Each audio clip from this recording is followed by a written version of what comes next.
This is a very, very sad day for people here in Queens Village. I've talked to some of the folks on the block just now. An incredibly difficult moment for people on this block to see a family literally destroyed before their very eyes. This is a very, very painful day.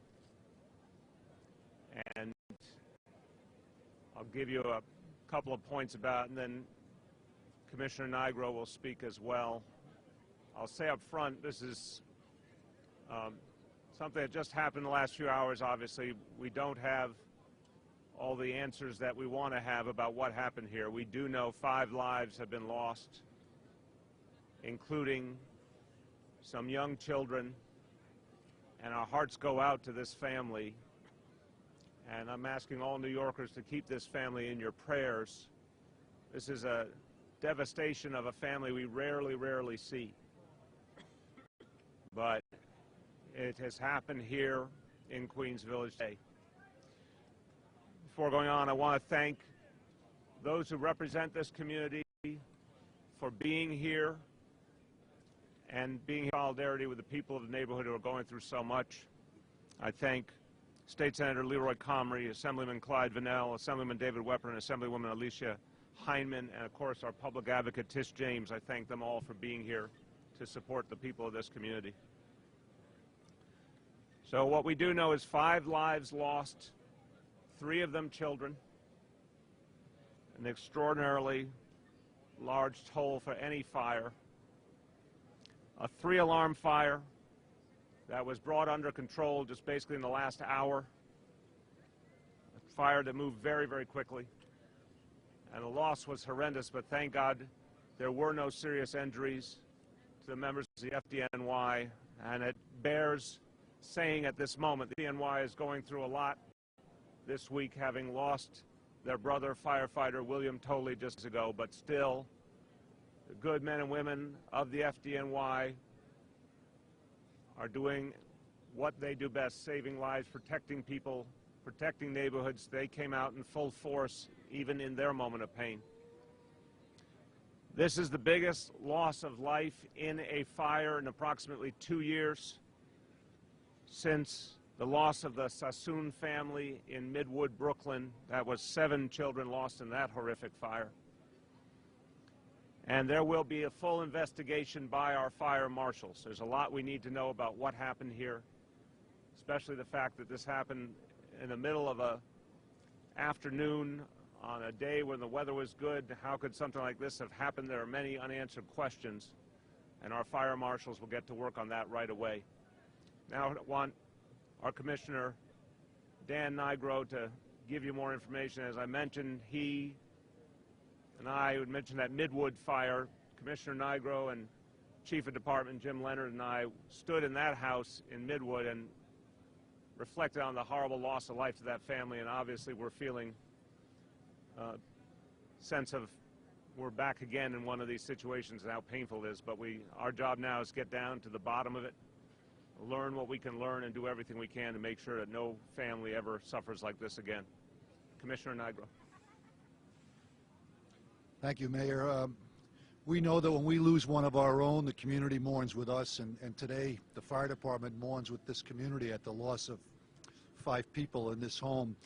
At approximately 2:36, we received a call from a passing motorist who saw fire on the 1st and 2nd floor of this home and saw someone come to the window at the 2nd floor and tumble out from that window out onto the setback and onto the lawn.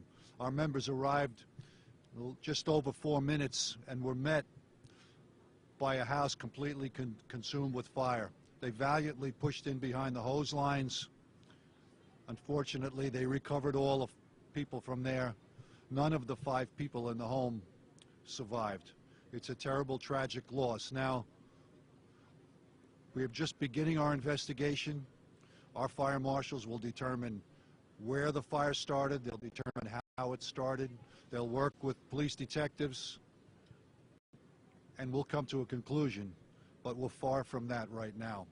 What we do know is that this is a terrible, sad time for this block, for this community, for our entire city, when we see people lost in such a fashion. Take some questions. Sure. Go ahead. If you have any questions, Questions? we'll do our best to. We don't know. We believe the youngest was 2. The other ages are, we still haven't made positive IDs. We think up to 21 and one. These are young people. No, the adjacent home just to the south of it was heavily damaged, and no one was home at the time. Well, there was the adult that came out the second floor window was home. I think he was 46 years old. He's a survivor. That's correct. He tumbled out of the front window, and there's a setback there, a porch roof, and he came out that way. He's in a satisfactory condition right now.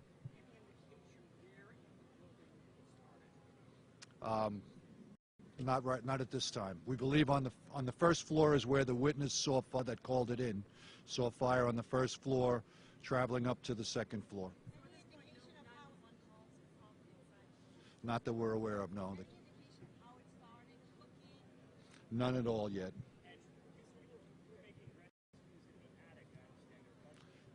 That's correct. We had people in the attic, which for our fires is a I'd say superhuman task in these conditions to reach that attic and bring people out.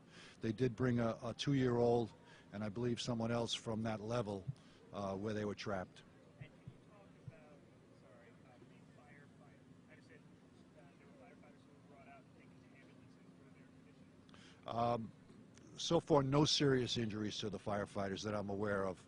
I shouldn't say no serious injuries, but no critical injuries, no. Well, these homes were built 97 years ago. They're wood frame homes, and they burn rapidly. No, we've heard that, but we believe there's a car that's completely consumed in the driveway. Perhaps people heard tires pop, but we have no knowledge that there was an explosion, no.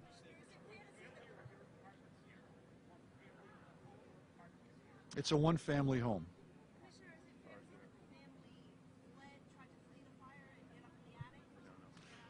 That we don't know, and we may never know. Not that we're aware of.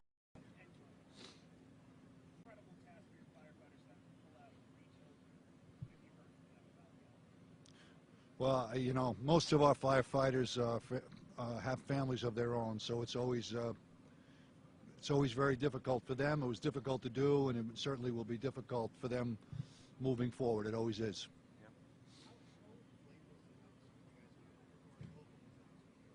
Well, the firefighters called in an additional alarm before they even got here because the fire was visible from a distance to them. And when they pulled up in front, they transmitted immediately a second alarm.